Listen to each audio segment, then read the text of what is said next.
Tuloy-tuloy mga kababayan, sabi dito sa balita, ang galawan para sa People's Initiative.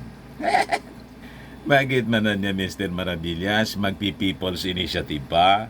Di ba pumayag na yung Senado na sila yung manguna, and the Congress will just adapt kung ano yung inapprove ng Senado.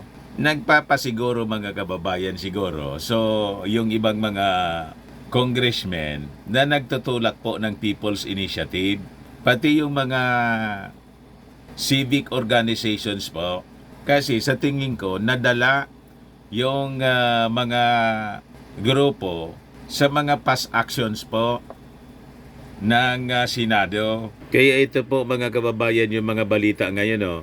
COMELEC receives more signature pages for Chacha. Nakarating na po mga kababayan sa COMELEC yung mga pirma. At pag na comply yung requirements mga kababayan sa People's Initiative, magpapatawag yung Commission on Election ng plebisito, sabi dito sa balita. Ito pa yung balita ngayon. The Gen is out. Ranking Solons say People Initiative should continue despite Senate's move. Yung sa Senado po, Constituent Assembly yon. Doon na pa siguro yung ibang mga congressmen. Baka niya nilalaro lang tayo ng mga senador. Pasiguro tayo. Anyway, naka-go na tayo sa People's Initiative. Ituloy pa rin natin. Ito naman yung sabi ni Zubiri, yung Senate President. Zubiri prepared to risk Senate leadership should Chacha post go beyond economic provisions.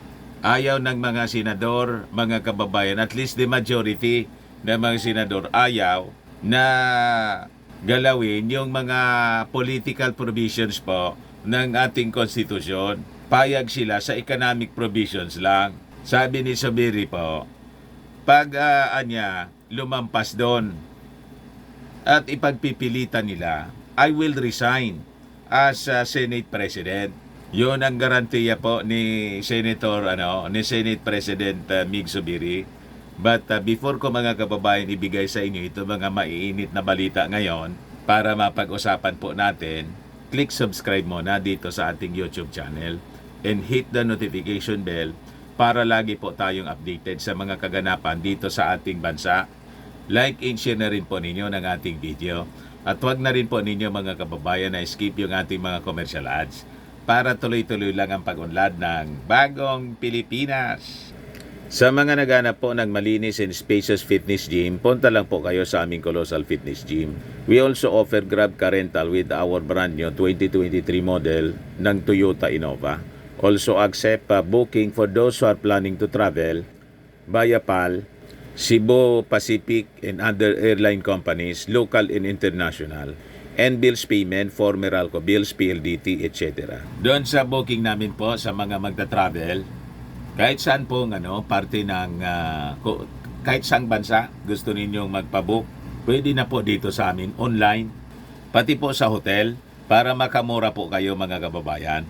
May paymaya din po kami dito sa Colossal Fitness Gym Office, saka Bayad Center. Ang Colossal Fitness Gym is located at 3rd floor, Security Bank Building, Landco Business Park, Legazpi City, Albay.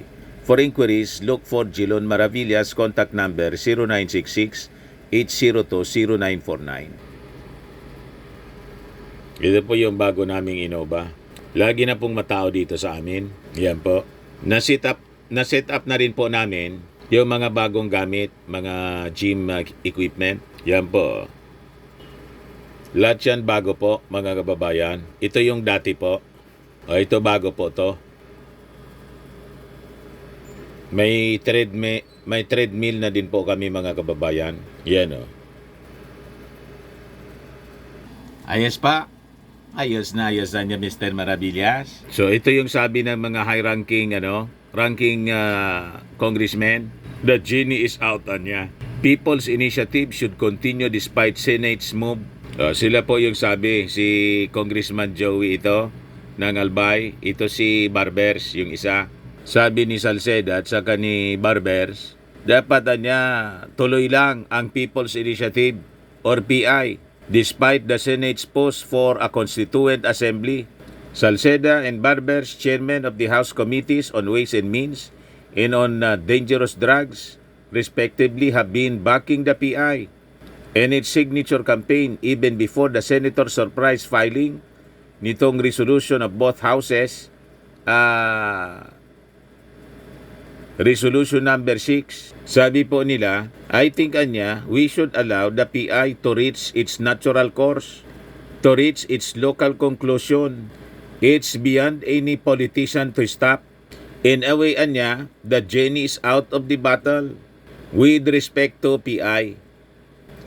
I heard that at least mga 60 districts na ang already complied with the signature requirement.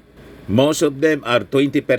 So napakataas ng porsyentahe yung nakuha. Yung requirement lang po, total number of voters sa buong Pilipinas 12%. Yung bawat distrito, ang kailangan lang po 3% ang dapat makuhang pirma. Sumobra po 20% na po. Talagang gigil na po yung ating mga mamamayang Filipino. Gusto na nilang baguhin po through People's Initiative. Sila na mismo ang nag-initiate po, mga kababayan, kasi pinatulog ito ng mahabang panahon ng Senado. O ngayon, kahit sila mag-Constituent Assembly, tuloy po ang People's Initiative. So, sabi ni Joey Salceda, I think everybody will agree that the Constitution is not perfect. Our Constitution is a living document. For his part, Barbers raised the possibility na itong RBH number 6 could end up getting questioned for its validity Should we go ahead and consider RBH number 6? Ang RBH po, resolution of both houses ito. In granting for the sake of argument that it passes the method used by Congress, in passing it may be questioned in the Supreme Court and may therefore put to waste all the resources and time spent on it.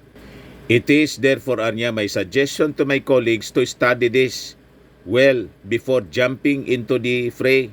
In the meantime, let the PI continue so we can see and hear the sentiments of our sovereign people. Kaya tuloy, mga kababayan, ang PI, People's Initiative. Wala nang makakapigil. Yung genie lumabas na sa botilya. Di ba? Kaya nga po, mga kababayan, yung Commission on Election, nakatanggap na sila ng pirma, mga signatures, galing sa iba-ibang mga municipalities and cities sa buong Pilipinas. Ayan po sabi dito sa balita. Sabi ni COMELEC Chairman George Garcia, umabot na sa 400 signature pages po yung natanggap nila. Sa ngayon mga kulang-kulang 600 na municipalities and cities. And again, patuloy yung pagka-classify namin kung yung mga municipalities na yan and cities ay belonging to a particular district or what. Paliwanag ni Garcia na ang susunod na step nila after the submission of signature forms will be the issuance of certification to the proponent or the group that submitted the forms. As stated sa 1987 Constitution, petitioners must collect signatures from at least 12% of the total number of registered voters, with each legislative district represented by at least 3% of its registered voters. Yung petition needs appraisal for sufficiency in form and substance. Pag ang petition pumasa sa assessment, yung election officers can now determine if the signature came from legitimate and current registered voters. Then if the number of signatures meets the requirement, magpapatawag na po ng mag-schedule na po ng plebisito. Ano kayo ngayon, mga senador? Gumalaw lang kasi kayo ng mga senador kasi alam ninyo, hindi ninyo mapipigilan yung People's Initiative. Ang akala ninyo, pag kayo ay umakto at isusulog na ninyo yung economic tsatsa, titigil na yung mga tao sa pagsusulong ng People's Initiative, hindi po titigil yung mga mamamayang Filipino. Pasiguro sila. Di ba? Tuloy pa rin ang People's Initiative. Baka kasi pag dating ng oras, patutulugin pa rin ninyo. Yung PI Chacha train, tuloy-tuloy yung gulong. Di ba? Ito na kasi yung panahon na kailangan nating palitan ang kurikong. Kurikong Constitution, mga kababayan, para umunlad naman po ang ating bayan. Naging bansot po yung pag-unlad ng ating ekonomiya. Ayun man lang po. Maiksi nating video. Baka lang gusto ninyo po itong itry. Firmax Firming and Lifting Cream. Pinapahid po sa mga pulses and affected area. Mainam po sa paninigas ng mga kaso-kasuan. Ito naman po, Automax Radiant Serum. Sa mukha naman yung application. Anti-aging po siya. You will look 10 years younger than your age. Sa mga cancer patients naman po, baka lang gusto ninyo itong itry. Ning siya red mixed fruit drink. Hindi man po siya gamot, food supplement siya. Kaya lang, gawa siya mga kababayan sa goji berry. Yung goji berry may anti-cancer properties. Ayos pa? O yung mga inquiries ninyo, dumiritso na lang kayo sa aming messenger sa Facebook para masagot namin agad. Ako po si Dante Maravillas. Bye-bye. God bless.